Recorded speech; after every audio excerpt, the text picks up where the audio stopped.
हरे कृष्ण। देखिए, वर्ष में सूर्य ग्रहण तो कभी कभार आता है और सूर्य ग्रहण में किया हुआ जप 10 लाख गुना प्रभावशाली माना जाता है। और उसके अंदर कोई भी हम लोग सत्कर्म करते हैं अथवा तो पुण्य कर्म करते हैं, ध्यान आदि, दान आदि, वह सब 10 लाख गुना प्रभाव रखता है और अक्षय प्रभाव रखता है। यानी जो भी आप लोग सूर्य ग्रहण में सत्कर्म करते हैं सब अक्षय होता है, यानी उसका कभी नाश नहीं होता। ठीक है। तो सूर्य ग्रहण हमको वर्ष में कभी कभार मिलता है, लेकिन ये जो बुधवार के दिन यदि अष्टमी पड़ जाती है तो उसको बुधवारी अष्टमी कहते हैं। ये वाला योग हमको लगभग लगभग हर महीने में, कभी एक महीने में एक बार, कभी एक महीने में 2 बार भी मिल जाती है। यह है तो बड़ा ही दुर्लभ, क्योंकि लोगों ने केवल सूर्य ग्रहण के बारे में सुना है, उसका इंतजार करते हैं, लेकिन हमारे शास्त्र, हमारे ग्रंथ कहते हैं कि यह बुधवारी अष्टमी सूर्य ग्रहण के तुल्य प्रभाव रखती है। अब इस वीडियो में हम लोग देखेंगे कि इसका पूरा लाभ कैसे लेना है यदि बुधवार के दिन अष्टमी पड़ जाए तो। इसके अंदर मैं कोई भी डेट आपको नहीं बताने वाला हूँ। इसके अंदर केवल हम लोग विधि, पूजन और उसका प्रभाव जानने वाले हैं। डेट जानना हो कि कब कब पड़ता है तो उसके लिए मैं शॉर्ट वीडियो बनाते रहूँगा, इंस्टाग्राम, फेसबुक और यूट्यूब पर भी डालते रहूँगा। आप लोग वहाँ से पता कर लेना। बाकी पूरी विधि, व्रत कथा आदि इस वीडियो में आपको मिल जाएगी। शास्त्र कहते हैं कि अमावस्या तो सोमेन, इसका अर्थ होता है कि सोमवार के दिन पड़ने वाली अमावस्या, जिसको हम लोग सोमवती अमावस्या कहते हैं। सप्तमी भानुना सह, यानी रविवार के दिन यदि कोई सप्तमी तिथि पड़ जाए उसको भानु सप्तमी कहते हैं। ठीक है। और चतुर्थी भूमिपुत्रेण, भूमिपुत्र कौन है? मंगल देवता। तो मंगलवार के दिन यदि चतुर्थी पड़ जाए, और सोमपुत्रेण चाष्टमी, सोमपुत्र कौन है? बुधवार। तो बुधवार के दिन यदि अष्टमी पड़ जाए तो महाराज इसका क्या अद्भुत प्रभाव है कि सूर्य ग्रहण सन्निवाह, ये चारों तिथियां सूर्य ग्रहण के समान पुण्य देने वाली मानी गई हैं। स्नानम दानम तथा श्राद्धम सर्वम तत्राक्षयम भवेत। स्नान यानी गंगा स्नान की यहाँ पर बात हो रही है। दान, दान तो आप किसी भी प्रकार का दान कर सकते हैं। अन्न दान हो गया, सीधा सामान का दान हो गया, मुद्रा दान हो गया, पैसे रुपए का दान हो गया, किसी भी प्रकार का दान। तथा श्राद्धम, श्राद्धम यहाँ पे आप अपने पूर्वजों के लिए अथवा तो पितरों के लिए आप पिंड दान का भी श्राद्ध कर सकते हैं, अथवा तो पिंड रहित श्राद्ध भी कर सकते हैं। कैसे करना है कि एक लोटे में आप लोग जल ले लेना, उसके अंदर काला तिल मिला देना, कुशा मिल जाए तो कुशा आप लोग उसके अंदर डाल देना। गीता जी के 7वें अध्याय का पाठ कर लेना। पाठ नहीं कर सकते हैं तो इसी चैनल पर डला हुआ है गीता जी के 7वें अध्याय का पाठ भाई योगीराज मनोज, आप लोग सर्च कर लेना, उसको केवल सुन लेना। सुनने मात्र से भी वही प्रभाव मिलता है। तो वह सुनने के बाद, पाठ करने के बाद, वह जो जल है आप दक्षिण दिशा की ओर मुख करना और उस जल को दक्षिण दिशा की ओर अपने पितरों के निमित्त समर्पित कर देना। लगेगा इसके अंदर आपको केवल 10 मिनट। महाराज ये 10 मिनट ना आपका अक्षय पुण्य देकर जाने वाला है। सौदा बड़ा ही सस्ता है। ठीक, तो ये आप लोग कर लेना। शास्त्र कह रहे हैं कि स्नानम दानम तथा श्राद्धम सर्वम तत्राक्षयम, यानी यह सब अक्षय हो जाएगा। देखिए, एक ऐसा पुण्य होता है जो पाप करने पर नष्ट हो जाता है, कुछ ऐसे पाप होते हैं जो पुण्य करने पर नष्ट हो जाते हैं। लेकिन अक्षय किसको कहा जाता है? देखिए महाराज, क्षय का अर्थ होता है कम होना, घटना। ठीक है। और अक्षय का अर्थ होता है स्थिर रहना, ना घटना ना कम होना, जस का तस रहना। तो ये जो पुण्य आपको मिलेगा यहाँ पर, तत्राक्षयम भवेत, यह अक्षय होने वाला है। ठीक है, कभी नष्ट नहीं होने वाला। तो ये थी बुधवारी अष्टमी की महिमा, और भी आगे आप लोग सुनेंगे। अब देखिए, इस दिन हमको बुध देवता का पूजन किया जाता है। तो महाराज पूजन कैसे करना है, कब करना है? तो पूजन आपको ना प्रदोष काल में करना है। प्रदोष काल क्या होता है? जब सूर्यास्त का समय हो, अथवा तो जब तारे दिखने लग जाए, है ना, अथवा तो सूर्यास्त हो गया हो, जस्ट अभी हुआ हो, है ना, तत्काल में हुआ हो, उस समय को प्रदोष काल कहते हैं। ठीक है। और इसके अंदर महाराज व्रत भी करना है क्या? कि जी हाँ, इसके अंदर आपको व्रत भी करना है। तो कौन सा व्रत होगा? इसके अंदर नक्त व्रत होगा। नक्त व्रत क्या होता है? नक्त व्रत में ना आपको दिन भर व्रत उपवास करना होता है। फिर शाम को जो आप लोग पूजन करेंगे सूर्यास्त के बाद, उसके बाद आपको भोजन करने की अनुमति मिल जाती है। आपको नक्त, नक्त का अर्थ होता है रात्रि। तो रात्रि में आप भोजन कर सकते हैं, पारण कर सकते हैं। सुबह से लेकर शाम तक का व्रत उपवास रहेगा। तो क्या इसके अंदर हम लोग दूध ले सकते हैं, फल ले सकते हैं? जी हाँ, आवश्यक हो यदि आपको तो दूध और फल आप लोग इसके अंदर ले सकते हैं। शास्त्रों की महिमा के अनुसार इसका जो लोग व्रत करते हैं, व्रत करके जो लोग पूजन करते हैं बुध देवता का, तो क्या होता है? इससे लक्ष्मी की स्थिरता आती है, मनोकामना की पूर्ति होती है। जिस भी मनोकामना से आप लोग 1 वर्ष तक बुधवारी अष्टमी का इस प्रकार से व्रत और पूजन करेंगे किसी भी मनोकामना को धारण करके, तो वह मनोकामना पूरी होती है, ठीक है।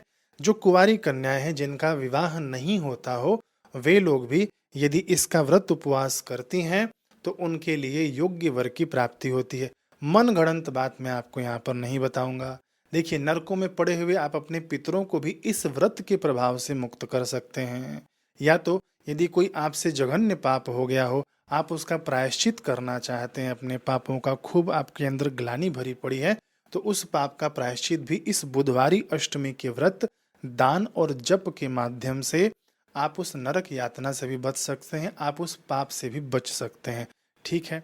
अब यहाँ पे कहेंगे कि महाराज आपने कुछ भी उठा के कह दिया इसके अंदर। देखिए, यहाँ पर जो भी मैं बताऊंगा ना, सब शास्त्र सम्मत ही बताऊंगा। एक एक शब्द मैंने यहाँ पर शास्त्रों का बताया हुआ है। आगे जो आपको व्रत कथा सुनाऊंगा इसी वीडियो में, उसके अंदर आप लोग महिमा समझ जाएंगे। तो महाराज, इसका व्रत कब से हम लोग शुरू कर सकते हैं?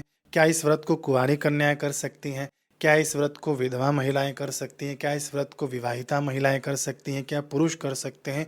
कुंवारे पुरुष कर सकते हैं? जी हाँ, सभी लोग इस व्रत को धारण कर सकते हैं। बालक, वृद्ध, नर नारी, कुंवारी कन्या, विवाहिता महिलाएं और सधवा अथवा तो विधवा महिला, सब कोई इसका व्रत कर सकते हैं। और कब से शुरू करना चाहिए? तो आने वाली जो भी बुधवारी अष्टमी आपको मिल जाए, उसी से आप लोग व्रत उपवास शुरू कर लेना। गरुड़ पुराण में वर्णन मिलता है कि अष्टमी बुधवारेण पक्षयोरुभयोर यदा भविष्यति तदा तस्याम व्रतमेतत् कथा पुरा तस्याम नियम कर्तारो न स्युः खंडित संपदः।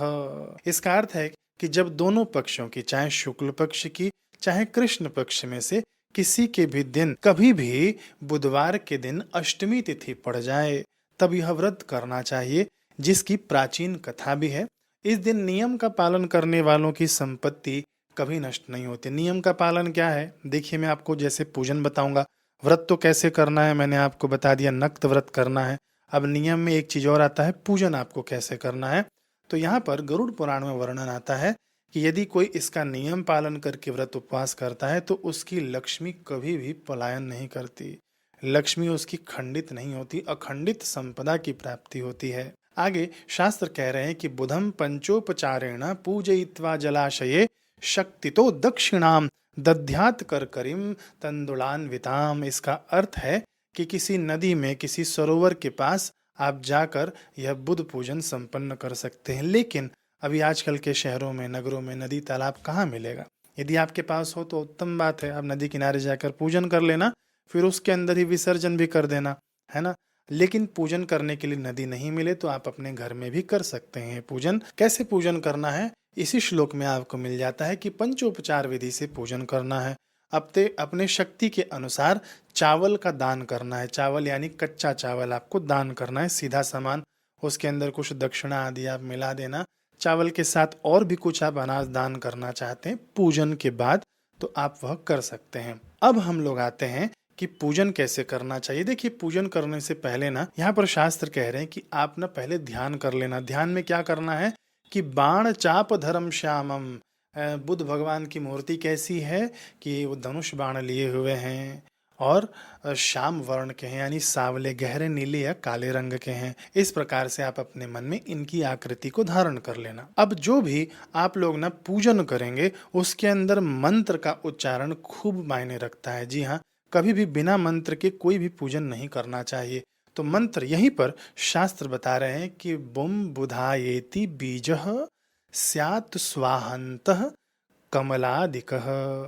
यहाँ पर मंत्र बताया जा रहा है कि बुम बुधाय स्वाहा, ये मूल मंत्र है। यदि इसके अंदर आप लोग कमलादिकः, यानी इसके अंदर पहले आप लोग श्रीम बुम बुधाय स्वाहा, यदि आप लोग इस मंत्र का जाप करते हैं, इस मंत्र के माध्यम से पूजन करते हैं, तो बुद्धि के साथ साथ आपकी लक्ष्मी में भी वृद्धि होगी। जी हाँ, बुध बुद्धि और व्यापार के कारक माने जाते हैं। जिनका भी बिजनेस चलता है, व्यापार चलता है, उसके लिए बुध खूब सहायक होते हैं। और जब इसके साथ लक्ष्मी यानी श्रीम का बीज मंत्र जुड़ जाए तो यह मंत्र बौद्धिक क्षमता के साथ साथ आर्थिक समृद्धि यानी धन भी प्रदान करने वाला बन जाता है। तो श्रीम बुम बुधाय स्वाहा, ये पूर्ण मंत्र हो गया, ठीक है। पूजन करने के बाद ना आप इस मंत्र की बुधवारी अष्टमी के दिन तो कम से कम एक माला जरूर कर लेना। इससे क्या होगा, बुद्धि प्रखर होगी, लक्ष्मी की स्थिरता मिलेगी, बिजनेस आदि है तो खूब अच्छे से चलेगा। अब यहाँ पर हम लोग पूजन का वीडियो देखेंगे। मैं यहाँ पर अभी वीडियो लगा देता हूँ, आप लोग पूजन का वीडियो देख लीजिए। अब जाना मत, वीडियो देख के आगे भी और कुछ बताना है। देखिए, हमको पूजन में ना सबसे पहले पुष्प लगेंगे। जो भी आपके पास पुष्प हो, उपलब्ध हो, उसका आप लोग उपयोग कर सकते हैं। फिर उसके बाद जैसे कि पूजन में हमको अक्षत और ये चंदन लगता है, तो वैसे फिलहाल तो इस पूजन में केवल चंदन ही लगने वाला है। मैंने यहाँ पर पूजन के हिसाब से रखा हुआ है। आप पहले से धूप जला लेना, आप पहले से दीप जला लेना, ठीक है। और हम लोग बुध ग्रह का पूजन करेंगे, तो बुध ग्रह ना हमेशा हरे रंग से बनाए जाते हैं। उनकी आकृति हम लोग बाण के रूप में बनाएंगे और उसके ऊपर हम लोग पंचोपचार से पूजन करेंगे। तो या तो आप हरा रंगा हुआ चावल ले लेना, कच्चा वाला साबुत जो होते हैं उनको, अथवा तो हरी मूंग ले लेना। इसके अंदर क्या है ना, थोड़ा सा घी मिला देना। यदि आप घी नहीं मिलाएंगे और आप आकृति बनाने जाएंगे तो दाने ना बिखरने लग जाते हैं। ये मैंने आपको पहले से ही बता दिया। फिर देखिए, आपको ना पका हुआ चावल चाहिए यहाँ पे। जी हाँ, पका हुआ उबला हुआ जैसे हम लोग खाते हैं ना, उसी प्रकार से आपको चावल भी चाहिए। और एक पात्र चाहिए जिसके अंदर हम लोग ये चावल उठाकर रखेंगे और भोग के रूप में, नैवेद्य के रूप में हम लोग अर्पित करेंगे। फिर यदि आपके पास संभव हो कपूर, तो कपूर आप लोग रख लीजिएगा। पंचोपचार में हम लोग जैसे आरती करते हैं, नहीं करना चाहें तो भी कोई दिक्कत नहीं है, दीप से भी काम हो जाएगा। अब हम लोग सबसे पहले ना बुध ग्रह का निर्माण देख लेते हैं। मैं आपको बता दूं कि जो भी मेरे पास सामग्री उपलब्ध थी मैंने उसी से यहाँ पर तैयारी कर ली है। आपके पास स्टील के प्लेट के अलावा यदि कांसे का हो, तांबे का हो, पित्तल का हो तो उसका उपयोग करना यथोचित माना जाएगा, ठीक है। अब यहाँ पर देखिए, बुध ग्रह का निर्माण कैसे करना है। बुध ग्रह का निर्माण ना शास्त्रों में दो प्रकार से बताए गए हैं। या तो आप धनुष की आकृति बना लीजिए, अथवा तो आप ना बाण की आकृति बना लीजिए और उसका पूजन करिए। लेकिन हमेशा ध्यान रहे कि आपको जो बाण की आकृति है ना, जैसे ये बाण की आकृति हम लोग ऐसे बनाएंगे, तो ये जो मुख है ना, जो आगे का हिस्सा है वह ईशान कोण की तरफ होना चाहिए। ईशान कोण क्या होता है, नॉर्थ ईस्ट, यानी पूरब और उत्तर के बीच का जो कोण होता है ना, वह होता है नॉर्थ ईस्ट, ठीक है। तो हम लोग यहाँ पर देखिए बनाना शुरू करेंगे। यहाँ पर देखिए, बड़ा ही सरल है। बाण कैसे होता है आप लोगों ने देखा ही होगा, बाण आगे से नुकीला होता है। तो यहाँ पर हमने नुकीला बना दिया, ठीक है। बिल्कुल आसान है, लेकिन मैं आपको फिर से बता दूं कि ये जो नोकीला हिस्सा रहेगा ना, ये जाएगा ईशान कोण की तरफ। फिर बाण की यहाँ पर हम लोग आकृति और आगे बढ़ा देते हैं। देखिए, इसीलिए मैंने इसके अंदर घी लगाया था ताकि ये दाने बिखर के जाए नहीं इधर उधर।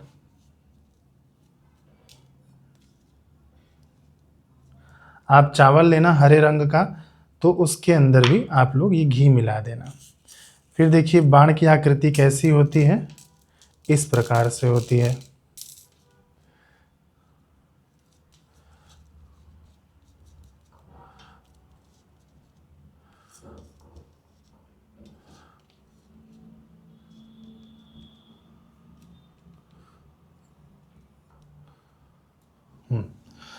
तो देखिए, ये हो गए बुध ग्रह। मैं आपको कैमरे में और नज़दीक से दिखा देता हूँ। बस इतना ध्यान रखना, ये बाण जो है ईशान कोण की तरफ हो, नॉर्थ ईस्ट डायरेक्शन में, पूरब और उत्तर के बीच के कोण में होना चाहिए। आप ऐसे रख लेना। फिर उसके बाद आप लोग पंचोपचार से पूजन कर लेना। लेकिन उसके पहले जो आपको नैवेद्य का भोग लगाना है ना, शास्त्रों में चावल का बताया गया है। और चावल को कैसे निकालना है, आपकी इन 3 उंगलियों के माध्यम से निकालना है। 2 उंगलियां इसके अंदर स्पर्श नहीं होनी चाहिए। और कितना निकालना है, 8 बार आपको निकालना है। बुधवारी अष्टमी यानी 8 की संख्या का यहाँ पर महत्व है। यहाँ पर देखिए हम लोग कैसे निकालेंगे। आप ऐसे पकड़ना, ठीक है। ये 2 उंगली स्पर्श नहीं हो रही है। ये हो गया 1, ये हो गया 2, ये हो गया 3, 4, 5, 6, 7 और ये हो गया 8, है ना। इन 2 उंगलियों का स्पर्श हमने नहीं किया। ग्रंथ में आप लोगों ने इस महिमा में सुना होगा। तो पंचोपचार क्या होता है ना, 5 उपचारों द्वारा पूजन, यानी 5 चीज सामग्रियों से पूजन, ठीक है। तो सबसे पहले क्या होता है कि हम लोग किसी भी देवी देवता का पूजन करते हैं तो पंचोपचार में सर्वप्रथम तिलक अर्पित करते हैं। ठीक है, तो तिलक कैसे अर्पित करें, इसके ऊपर तिलक अर्पित आप डायरेक्ट करना चाहें तो आप इन उंगलियों के माध्यम से भी, है ना, आप तिलक अर्पित कर सकते हैं। और इसके अंदर मंत्र आपको स्क्रीन पर दिख रहा होगा। जब आप लोग पंचोपचार से पूजन करें तो हमेशा मांत्रिक उपचारों द्वारा पूजन करना चाहिए। तो मंत्र बुद्ध भगवान का ग्रंथ में वर्णन आता है कि बुम बुधाय स्वाहा। ठीक है, बुम बुधाय स्वाहा, अथवा तो बुम बुधाय नमः भी बोला जा सकता है, लेकिन जो ग्रंथ में है मैं उसी ढंग से आपको बता रहा हूँ। बुम बुधाय स्वाहा करके आप तिलक अर्पित कर देना। यदि आप ऐसे अर्पित नहीं करते हैं तो पुष्प में आप लोग तिलक लगा लेना, थोड़ा सा अक्षत ले लेना और तिलक के रूप में बुम बुधाय स्वाहा ऐसे भी आप लोग अर्पित कर सकते हैं। मैंने दोनों ढंग से आपको बता दिया। तिलक के बाद दूसरा उपचार होता है पुष्प अर्पित करना, है ना। तो पुष्प आप ले लेना अच्छे से, जितना भी आपके पास हो। बुम बुधाय स्वाहा यहाँ पर अच्छा दिखने के लिए मैंने इस ढंग से रखा हुआ है। अब देखिए, हमने 2 उपचारों द्वारा पूजन कर लिया, बचा हुआ है 3 उपचार। तो तीसरा उपचार है धूप दिखाना, चौथा उपचार है दीप दिखाना, फिर उसके बाद 5वां उपचार है नैवेद्य अर्पित करना।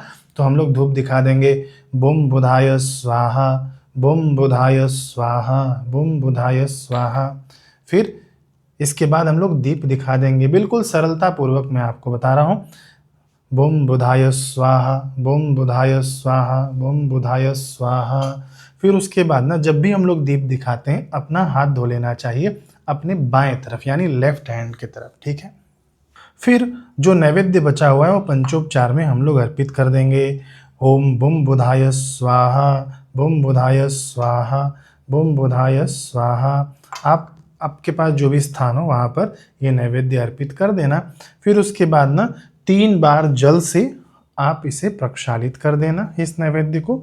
फिर 3 बार जल आप पास में डाल देना, इस प्लेट के पास में 3 बार जल कहीं भी आपको जगह मिले डाल देना। ठीक है, वो क्यों होता है कि मध्यपानम समर्पयामि, हस्त प्रक्षालनम समर्पयामि, इस प्रकार से 3 बार, कहीं कहीं पे 4 बार भी अर्पित करवाया जाता है।